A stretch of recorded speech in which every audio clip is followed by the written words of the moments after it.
Hello நண்பர்களே! முயலின் அட்டகாசம் கதையை பத்தி பார்ப்போமா? ஒரு நாள் முயல் ஒன்று அங்குள்ள பொறி என்ற மரத்தின் நிழலில் நன்றாக தூங்கிக் கொண்டிருந்தது. திடீரென்று அந்த முயல் ஒரு நடுக்கத்துடன் விழித்தெழுந்தது. முயலுக்கு உரத்த சத்தம் கேட்டதால் உறக்கத்தில் இருந்து எழுந்தவுடன் இருக்கும் பூமியே பிளந்துவிட்ட மாதிரி உணர்ந்தது. தனது கால்களால் அந்த இடத்தை விட்டு வேகமாக ஓடியது. மேலும் எதிரினில் கண்டுற்ற மிருகங்களிடம் எச்சரித்து, அன்பார்ந்த சகோதர சகோதரிகளே, இந்த இடத்தை விட்டு உடனே ஓடிவிடுங்கள், பூமி பிளவுபட்டு வருகிறது என்று அச்சத்துடன் கூறியது. முயலின் இந்த செய்கையால் அந்த காடே பீதியில் ஆழ்ந்தது.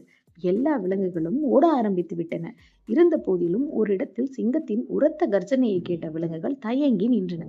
நில்லுங்கள் முட்டாள்களே, எங்கே இப்படி ஓடுகிறீர்கள்? காரணம் என்ன என்று சிங்கம் கேட்டது. அந்த விலங்குகளுக்கு யாவும் பதில் சொல்வதறியாது ஒன்றை ஒன்று பார்த்து கொண்டிருந்தன.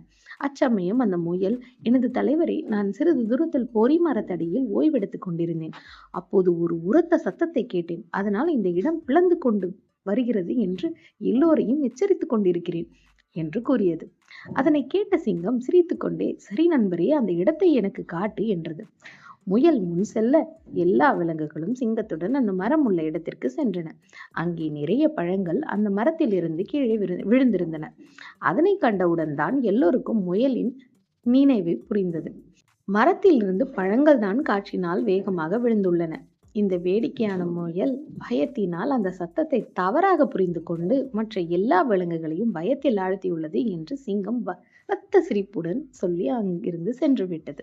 மற்ற விலங்குகளும் முயலின் செய்கையை கண்மூடித்தனமாக நம்பி அதனுடன் ஓடியதற்கு வெட்கப்பட்டன. கதையில நம்ம என்ன தெரிஞ்சுக்கிறோம்னா, காரணம் இல்லாமல் சரி என்று தெரியாமல் யாரையும் பின்பற்றக்கூடாது.